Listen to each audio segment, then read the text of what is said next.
G'day, it's Kareem here again on Does It Matter? Um, I've been watching with fascination the flack that J.K. Rowling has copped yet again for being honest in her opinions. Opinions which I often do not share. She is a radical feminist, and I do not I don't sit across the board with feminists full stop. There are some things about feminism I really like, and there are aspects of it that are just ideologically unpalatable to me. But freedom of speech is sacred. It's important. People need to be able to not only say what they think, other people need to know what other people think. It is not good for us to live in echo chambers and silo ourselves within the safe medium of everyone who agrees with us. That's not a society I want to live in. It's not a safe place to be. Speaking of safe places, which some of the ideologically inclined seem obsessed with, well, if they want safety, they want to have free speech and freedom of expression as much as is possible. Nonetheless, they seem to have gone down the endless rabbit hole of the left eating itself again by devouring J.K. Rowling because she dared to say that gender is real. It's not a sociological construct. And I want to be absolutely clear on this. If you think that gender is a sociological and cultural construct and is not linked to sex, to genes, to biology, to a whole range of things, then you are ignorant. There's no other way. That opinion is ignorant. I rephrase that. You may be very well informed in a whole host of other areas, but in that particular opinion you are being utterly foolish and in denial of science, in denial of facts. Empiricism must reign supreme when it comes to these kinds of scientific facts. Gender is real. She said that. She also said something that makes implicit sense to anyone who isn't blinded by their own ideology. She said the experience of a natural-born woman is going to be very different to that of a trans woman. Now, if you examine that, if you pass that for more than 5 seconds without going ree and screaming your head off because it has offended you, it becomes very quickly emergent that that is an actual truth. It is very likely to be a fact. A person born as a woman from the womb onwards is going to have a very different experience to someone who identifies as a woman at some point after birth. And in most cases hasn't realised it till at least their teens. Okay, now I'm sure there are examples of people who were dysphoric earlier in their life and experienced dysphoria with their natural gender at that point in time. That's fine, but it's not statistically and empirically. It's not the rule. So she only stated facts.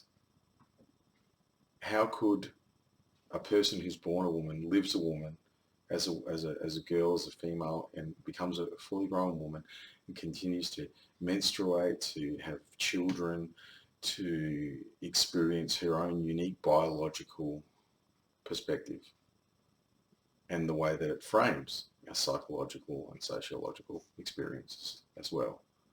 How would that be different to, for example, a man who has gender reassignment sometime in their teens or 20s, having lived as a man, experienced a male body for the first 15 to 25 years of their life, or longer in some cases?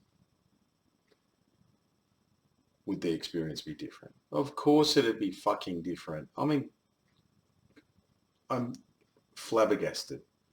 I'm utterly bamboozled by the degree of brain damage that must be occurring voluntarily in the minds, in the cognitive processing of people who do not think they're going to have very different experiences.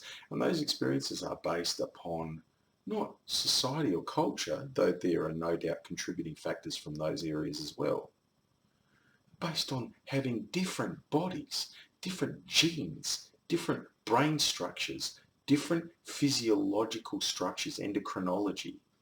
For God's sakes, get educated, people. You can't run around saying this is cultural, this is a construct, this is an invention or a fiction of society. And there are plenty of those.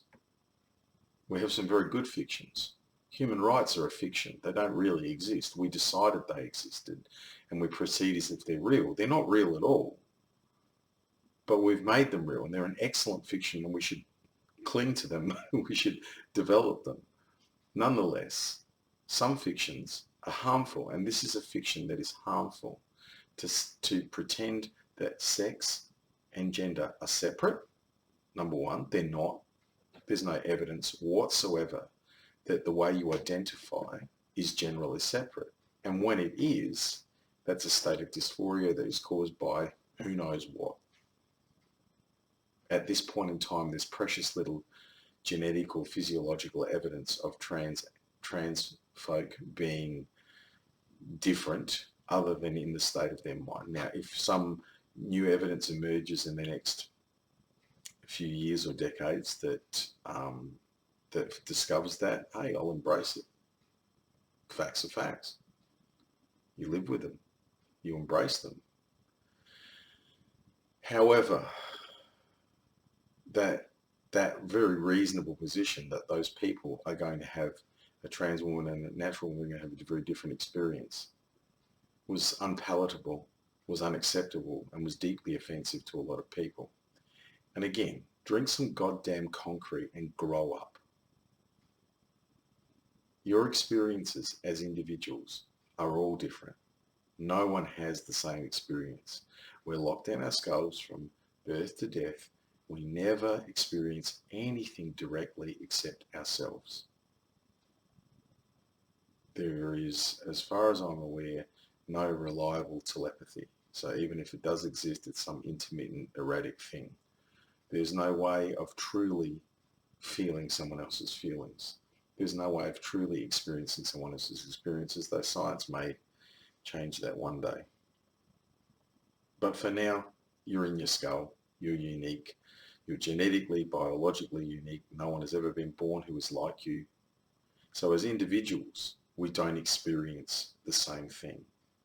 And then you compound that with gender. You compound that with different physiological states. Of course, there's going to be an even bigger difference in the way that we experience at least some things. And that was all she said. And yet that was enough to see her books being burnt. She wrote a book recently, in which case, which sounds actually really interesting. I'm going to be reading the book now, for sure, about a character who dresses as a woman, who's rather disturbed, an intriguing character. I mean, the disturbed characters are some of the best ones. They really are. We're not reading about, Joe the nice butcher down the road because Joe might be a really nice person. Probably not someone I want to read a 400-page book about. So give me someone who's disturbed and weird and eccentric and clever and strange and perverse, perhaps in some ways, and likes to, on top of that, likes to wear women's clothes and dress up as a woman, which is cool with me. I don't care. Wear whatever you goddamn want. Sounds like a really interesting murder mystery style story. And yet people, of course, impose their own ideological preconceptions on that, and their preconceptions about J.K. Rowling being a transphobe because she's what they call her, a TERF. What does that mean? A trans exclusionary radical feminist. To some degree she brought that on herself. She's pandered shamelessly in her books and in subsequent press releases over the years to um, certain groups in the left. And that's her right to do that. That's fine. But when you pander to people for whom it is never enough, for whom resentment and um, bitterness seem to be their mother's milk, yeah, it never ends well. It never ends well. You choose your friends and your allies wisely. And when you pander to the far edge of the left, or the right for that matter, you're inviting trouble for sure. But she doesn't deserve what has happened since. Mind you, her book sales are through the roof. Some of these fools are buying books and burning them. They're giving J.K. Rowling their money for a book that they never intended to read and probably never would have anyway. And they're giving her advertising on TikTok and YouTube, burning her books. The puerile futility of their actions, the sheer stunning muppetry of their thinking, it's awesome. It's amazing. I can't adequately encompass the sheer foolery of their actions. They're helping her by burning her books, and they can't see that. But they also can't see that gender is real, sex is real. They're not separate. They can't see biological realities. They can't accept anything but their own narrow ideological silo, which they're welcome to. It's their freedom, it's their right, and I never want them censored. I never want their speech cancelled. I don't want them cancelled. As long as I can speak out about their muppetry and their morality, then I'm pretty cool with that. We can go back and forth forever. That's democracy. That's a free society. Dialogue, robust debate. That's what typifies a healthy society from, for example, China, where such things have never been particularly safe to do and are less safe than ever now. And we have plenty of elements within the West and within the rest of the world that would deeply love to curate free speech to suit their own ideological and partisan positions, and we should be very careful of that. J.K. Rowling was right in that particular instance. She's written a book about a really interesting character. The transphobes the trans fanatics have called her a transphobe because she uses a transvestite style. I'm not even sure if he's actually really transvestite, just wears women's clothes. But nonetheless, wears a transvestite appearing character in it. And apparently that's phobic somehow. That's bigoted somehow. No, it's not. It's an author using a plot trope as old as literature itself. It's thousands of years old. Men dressing as women for a variety of reasons, of which there are many. Disturbed eccentric creatures, stable eccentric creatures that we can be as humans, dressing in a variety of ways, behaving in a variety of ways. These tropes go back endlessly in the East and the West, the No theatres of Japan, the ancient playwrights of Greece wrote about these and made plays on these. It's insane that that people don't seem to understand that. I mean, it doesn't surprise me with the disappearance of history from high school curriculums largely. We no longer teach history, so people have no perspective on the present because they know nothing about their pasts.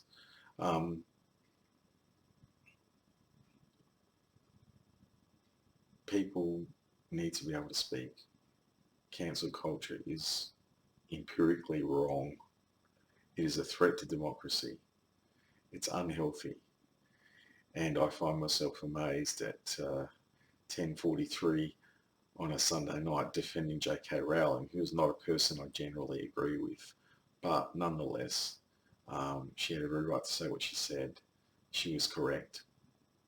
And her fanatical ilk on the left are devouring her fruitlessly and foolishly, because she's not losing a dollar out of it, quite the opposite. And they are showing their weakness and their division, which is a shame, because it lends power to the more conservative, oppressive, exploitative side of the right that often seems to dominate politics. It doesn't help any of us at all, this kind of thing. It doesn't help those of us who actually care about actual social justice, as opposed to the endless battles over pronouns and other, C grade and D grade issues. I'm not saying they're not important, but there are far more important issues. And people who attack Rowling and Gina Carano because she won't put pronouns in her Twitter bio, for God's sakes, grow up. Grow up. People are allowed to express themselves and talk about, if a man can put on a dress, put on makeup and walk down the street in high heels and either pretend to be a woman or just be a man enjoying women's apparel, then why can't Gina Carano choose not to have a Twitter bio loaded with pronouns that she may or may not believe in or want to practice? And why should J.K. Rowling have to ignore an empirical fact and not state it, and not state a very logical deduction from that empirical fact that people have different experiences based on their biological underpinnings and the experiences that come from that? Why shouldn't she be allowed to say that either? It's cancel culture. It's the partisan shutting down of free speech. And the left used to be the passionate defender of free speech. And ironically, in many respects, in many parts of the world, it has become one of the main proponents against free speech. And it breaks my heart. It breaks my heart. As a lifelong lefty, I find myself despairing over so many of my brethren and